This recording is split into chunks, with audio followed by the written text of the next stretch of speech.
안녕하세요, 티끌모아 재산입니다. 우리는 아무리 아끼고 벌어도 부자가 될 수 없습니다. 부자가 되더라도 이미 백발 노인이 돼서야 되겠죠. 대기업에 다닌다고 부자가 될 것 같나요? 절대 아닙니다. 그래봤자 일주일에 5일이라고 이틀 쉬는 일의 노예일 뿐이죠. 여러분들은 스스로의 삶에 만족하고 있나요? 꿈이 있지만 잠시 미뤄두고 현실에 얽매여 있진 않나요? 직장을 다니면서 퇴직연금에 돈을 부어뒀지만 회사에서는 나갈 시기가 되었고 무언가 새로 시작하기에는 귀찮거나 두려우신가요? 저축해놓은 돈이 거의 없고 많은 빚까지 지고 있진 않나요? 그러면서도 부자들을 보면 어떻게 저런 부자가 될 수 있을지 궁금해 유명한 경제 전문가들이 추천하는 주식이나 상품에 투자했다가 돈을 잃어본 적이 있나요? 이 중 하나라도 여러분들이 해당된다면 이번 영상은 여러분들의 삶을 바꿔줄 것입니다. 이번 영상에서는 여러분들에게 부자가 되기 위해 부동산에 투자해라, 긍정적으로 생각해라 같은 이미 부자가 된 사람들을 그냥 따라하는 것이 아니라 공식처럼 여러분들이 가장 빠르게 부자가 될 수 있는 방법에 대해 이야기하려고 합니다. 여러분들이 살아감에 있어 인생의 길은 세 가지 방식이 존재합니다. 가난한 사람들이 걷는 인도, 평범한 사람들이 걷는 서행차선, 그리고 부자들이 걷는 추월차선이죠. 이 길은 누가 정해주는 것이 아닙니다. 스스로가 그 길을 선택하는 것인데요. 성인의 약 60%가 인도를 걷는 삶을 선택한다고 합니다. 그럼 인도를 걷는 삶이란 무엇일까요? 인도를 걷는 사람들은 미래에 대한 계획이 없습니다. 돈이 생기면 그 돈으로 여행을 가거나 새 옷이나 가방, 새로 유행하는 제품을 사는 데 써버리죠. 이 사람들은 일시적인 욕구 때문에 평생을 직업이나 사업의 노예로 살아가게 됩니다. 소득이 없어서 가난한 게 아니라 소득이 있지만 가난하죠. 인도를 걷는 사람들의 특징이 있는데요. 바로 자신의 소득보다 더 많은 돈으로 생활한다는 것입니다. 신용카드나 할부금 같은 제도 덕분에 월급이 적지만 자신의 월급에 빚까지 더한 생활을 하고 있죠. 그리고 언제 죽을지도 모르는데 아껴봐야 뭐하겠어 라며 시간의 소중함을 알지 못하고 내일이 없는 것처럼 오늘만 실컷 누리며 언젠가 크게 한번 성공하겠지 라며 생각합니다. 이런 사고방식은 자연스럽게 가난을 끌어당기는데요. 사업가나 법조인, 의료인 같은 고소득자나 큰 돈을 버는 운동선수나 배우도 예외는 아닙니다. 돈을 많이 벌더라도 비싼 골프를 치러 다니고 백화점에 가 명품을 사면서 자신이 번 돈을 모조리 다 써버리죠. 소득이 얼마든 돈을 관리하는 능력이 없는 것입니다. 사실 이건 우리 사회의 부자에 대한 인식 때문인데요. 여러분들은 부자가 뭐라고 생각하시나요? 기사가 운전해주는 롤스로이스를 타고 시계는 롤렉스를 차고 전용 비행기도 있는 사치스럽고 호화로운 생활을 즐기는 사람이라고 생각하시나요? 아닙니다. 사치를 부리는 사람들은 그냥 부자처럼 보이는 사람일 뿐이죠. 사실 돈이 아무리 많아도 혼자 무인도에 가서 명품을 입고 람보르기니를 몬다고 행복할까요? 시한부 인생을 선고받았는데 수천억 원을 들고 있다고 해서 행복할까요? 부자라는 건 인간관계와 건강, 자유, 이 세 가지가 충족될 때 존재합니다. 인도를 걷는 사람들은 미래를 저당 잡히고 현재만을 즐기죠. 그렇다면 서행차선을 걷는 사람들은 어떨까요? 현재를 저당 잡히고 미래를 바라보며 평범하게 살아갑니다. 직장을 다니며 힘들어도 주 5일 꼬박꼬박 출근을 하고 점심값을 아끼려 도시락을 싸들고 가고 커피도 마시지 않으며 월급의 10%를 연금과 주식에 투자하고 있죠. 정년퇴직을 할 때까지 인생의 즐거움을 미루고 저축하고 또 저축할 겁니다. 왜냐고요? 복리의 힘을 알기 때문이죠. 이 서행차선은 일반인들에게 진리처럼 여겨지고 있습니다. 하지만 이 거짓 진실은 너무나도 완벽해서 수십 년이 지나서야 깨닫게 됩니다. 그땐 이미 늦었죠. 여러분들은 어떤 길을 걷고 계시나요? 많은 분들이 아마 서행차선을 걷고 계실 겁니다. 인도를 걷는 분들은 애초에 이 영상을 보고 있지도 않겠죠. 여러분들이 걷고 있는 그 길이 정말로 효과가 있는지 생각해 보세요. 한 주에 50시간씩 40년을 열심히 일하는 그 방법 말입니다. 여러분들이 중간에 직업을 잃거나 열심히 저축해 주식을 사고 부동산을 샀더라도 경제 위기로 인해 손해를 본다면 여전히 여러분들은 평안한 노후를 보내지 못할 겁니다. 그런데도 수백만 명의 사람들은 이 계획을 믿고 수십 년간 충실히 번 돈을 투자하고 나서야 알게 되죠. 서행차선이 틀렸다는 것을요. 여기 서행차선의 공식이 있습니다. 부는 급여 곱하기 근무시간 플러스 이자이죠. 서행차선이 왜 틀린 건지 알려드리겠습니다. 여러분들이 연봉 5천만 원으로 10억을 모으는데 얼마나 걸릴까요? 세금도 안 떼고 한 푼도 안 써도 20년입니다. 세금을 떼고 생활비 떼고 1년에 2천만 원씩 겨우겨우 저축을 한들 50년이 걸리게 되죠. 연봉이 1억이라고 뭐 다를까요? 25년이 걸립니다. 실제로는 여러분들이 사용하는 돈이 더 많아 훨씬 많은 기간이 걸릴 거고요. 이 서행 차선에서는 여러분들의 인생을 팔아 돈으로 바꾸고 있는 것이죠. 그렇다고 많은 경험을 하지도 않습니다. 매일 똑같은 책상에 앉아 똑같은 일을 하죠. 하지만 안정되지도 않습니다. 급여 곱하기 근무 시간 플러스 이자에서 여러분들이 통제할 수 있는 변수가 있나요? 사장에게 급여를 2배나 100배 올려달라고 할 수 있나요? 은행의 이자를 여러분들이 올릴 수 있나요? 없습니다. 결국 여러분들이 선택할 수 있는 건 근무 시간을 늘리는 것이죠. 그렇기 때문에 이 서행 차선은 시간이 아주 오래 걸린다는 단점이 있습니다. 좋은 대학에 나와 좋은 직장에 취직을 한들 마찬가지인 거죠. 이 방식대로는 더 많은 시간을 일하더라도 더 많이 벌더라도 서행 차선을 벗어날 수 없습니다. 여러분들이 만약 인도나 서행 차선을 걷고 있다면 지금 당장 여러분들의 생활 방식을 바꾸어야 합니다. 바로 추월 차선으로요. 그럼 도대체 추월 차선에는 어떤 사람들이 있을까요? 추월 차선의 사람들은 자신의 사업을 함으로써 소득을 자신이 통제합니다. 그리고 교육의 중요성을 알아 끊임없이 새로운 것을 배우고 시간을 낭비하지 않죠.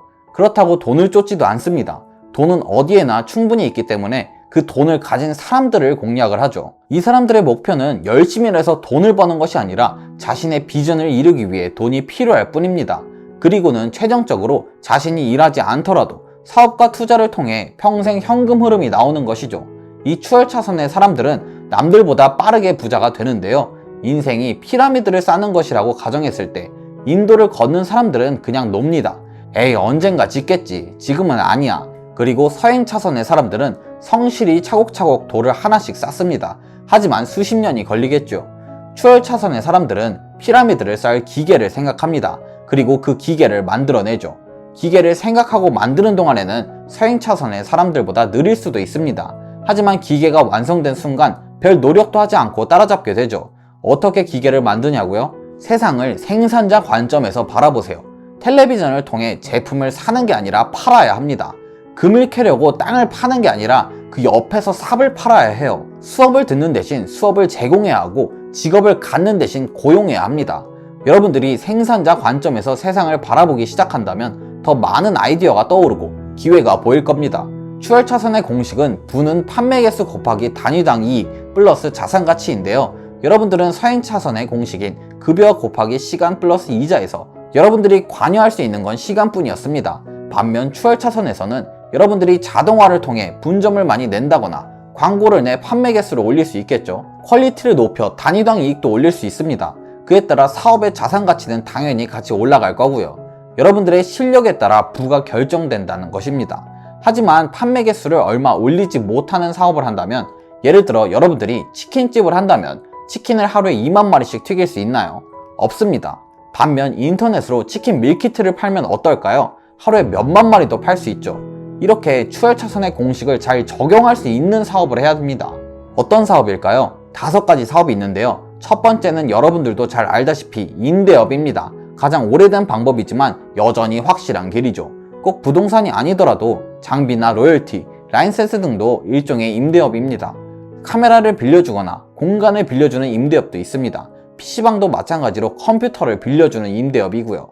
두 번째는 인터넷을 활용한 사업입니다. 많은 돈이나 인력이 필요하진 않지만 지식이나 아이디어가 필요한 사업인데요. 어플이나 소프트웨어를 개발하거나 아까 말한 치킨집 대신 인터넷으로 밀키트를 파는 것도 방법입니다. 세 번째는 콘텐츠 사업입니다. 저처럼 유튜브를 제작하거나 책을 쓰거나 블로그를 쓰는 것이죠. 시간으로부터 자유롭고 한번 만들어 놓으면 꾸준히 수익이 들어온다는 장점이 있습니다. 네 번째는 유통업인데요. 사람들은 물건을 사고 팔 때 제작자와 사고 팔지 않습니다. 도매, 소매 등 여러 단계를 거쳐 소비자에게 도착하죠. 그 중간에서 유통을 하다 보면 여러분들은 생각보다 유통업계에서 가져가는 것이 많다는 것을 알게 될 겁니다. 스마트 스토어 같은 것을 운영해 보세요. 리스크는 적으면서 수익은 많을 겁니다. 다섯 번째는 인적 자원 시스템인데요. 쉽게 말해 사람을 고용해 그 사람으로 돈을 더 버는 것이죠. 여러분들이 카페를 운영하다가 알바생을 고용하는 것과 같습니다. 물론 직원에게 월급을 주어야 하기 때문에 잘 관리해야 하지만 여러분들이 부자가 되려면 결국 거쳐야 할 길이죠. 이 5가지 방법은 돈이 열리는 나무를 만들 수 있습니다. 돈이 열리는 나무가 있다면 여러분들은 더 빠르게 부자에 도달할 것이고요. 생산자 관점에서 세상을 바라보며 아이디어를 찾아보세요. 그리고 여러분들에게 맞는 사업을 시작해 스스로 돈을 만드는 나무를 키워내세요. 처음에는 힘들지도 모릅니다. 평일 주말 구분 없이 월급쟁이보다 더 많은 시간을 일해야 할 수도 있습니다. 하지만 여러분들은 아마 자신의 일이기에 더 열정적이고 조그만 것 하나 이루었을 때 희열감은 더 클 것입니다. 하지만 사업은 리스크가 너무 큰데 실패하면 한 푼도 벌지 못하고 안정된 직장이 더 낫지 않나 라고 생각할 수도 있습니다. 하지만 앞서 말했듯이 직장에서 평생을 일하더라도 경제적 자유를 이룰 수는 없습니다.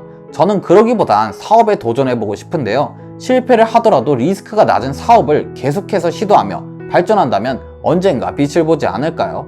사실 사업에는 리스크가 존재하기 때문에 여러분들에게 추월차선을 걸을 때 중요한 5가지를 알려드리겠습니다.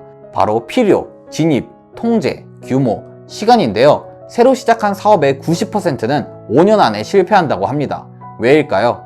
아주 단순하지만 쉽게 잊어버리고 마는 수요에 대해 생각하지 않기 때문이죠. 여러분들이 생산자가 되었다면 여러분들의 생각이 아니라 사람들의 생각을 신경 써야 합니다. 여러분들은 내가 하고 싶은 걸 하기 위해 경제적 자유를 이루기 위해 사업을 하지만 사람들은 여러분들이 뭘 하고 싶은지, 여러분들이 부자가 되든지 말든지 신경 쓰지 않습니다. 그렇기에 돈을 쫓으면 성공할 수 없는 것이죠. 사업을 함에 있어서는 여러분들이 하고 싶은 것보다 사람들이 뭘 필요로 하는지에 대해 생각해야 합니다. 예를 들어 여러분들이 주먹밥집을 차렸다고 해봅시다. 나는 다른 사람들과 차별화를 위해 비건 주먹밥을 만들 거야. 혹은 나는 크림 주먹밥이 잘 될 것 같아. 라고 해서 성공할 수 있을까요? 수요를 생각하지 않고 사업을 한다면 여러분들은 90%의 실패하는 사업가에 속하게 되겠죠. 사람들이 무엇을 필요로 하는지, 무엇을 원하는지 신경 쓰세요. 두 번째는 진입입니다. 사업마다 진입 장벽이 다르죠.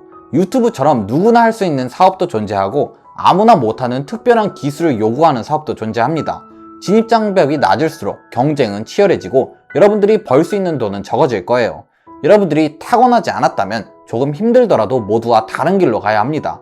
주식도 마찬가지예요. 남들이 팔 때 사고 남들이 살 때 팔아야 돈을 벌 수 있습니다. 부자는 항상 소수이기 때문이죠. 세 번째는 통제입니다. 여러분들의 사업은 여러분들의 통제 안에 있어야 합니다. 프랜차이즈 가게를 연다고 추월차선을 달릴 수 있을까요? 사업의 마케팅, 로열티, 사업의 결정권을 모두 다른 사람이 가지고 있기에 결국 돈을 벌어가는 건 본사일 뿐입니다. 그 사람의 결정에 따라 여러분들의 수익이 결정나고 그 사람들이 잘못한다면 여러분들은 그 피해를 고스란히 입게 됩니다.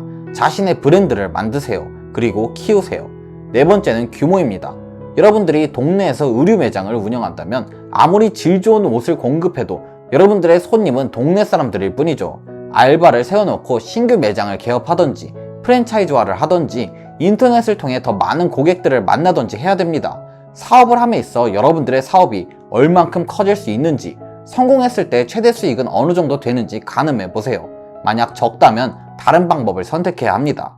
다섯 번째는 시간인데요. 여러분들의 사업이 여러분들의 시간으로부터 분리될 수 있는지 생각해 보세요. 제 아버지의 지인은 10명의 직원을 데리고 사업을 하고 있지만 자동화가 되지 않는 사업을 하고 있습니다. 사업의 규모를 늘리더라도 결국 직원을 늘려 직원들 월급을 주고 나면 자신에게 돌아오는 것은 직장인과 비슷한 월급뿐이라고 하는데요. 아무리 물을 주어도 자라지 않는 돈나무인 것이죠. 시간을 쏟아붓지 않아도 돈이 되는 사업을 해야 됩니다.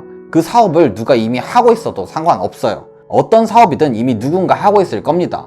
엄청난 아이디어를 가져야만 사업을 할 수 있는 것도 아니에요. 기가 막힌 아이디어가 떠올라도 이미 누군가 하고 있을 가능성이 높습니다. 작은 아이디어더라도 실행하는 사람만이 성공할 수가 있습니다. 대부분의 사람들은 생각만 할 뿐 실행으로 옮기지 않습니다. 여러분들은 이제 가장 빠르게 부자가 될 수 있는 방법에 대해 알게 되었습니다. 남은 것은 여러분들이 얼마나 노력하고 실행에 옮기느냐인 것이죠. 인도를 걷고 있거나 서행차선을 걷고 있다면 지금이라도 추월차선으로 건너오세요. 아직 늦지 않았습니다. 빚이 많다고요? 시간이 없다고요? 아이디어가 떠오르지 않는다고요? 변명일 뿐입니다. 지금 당장 노트를 꺼내 실행에 옮기세요. 여러분들이 모두 경제적 자유를 이루기를 바라며 영상 마치도록 하겠습니다. 다음에도 더 좋은 영상으로 찾아오겠습니다. 구독, 좋아요, 알림 설정 부탁드립니다. 감사합니다.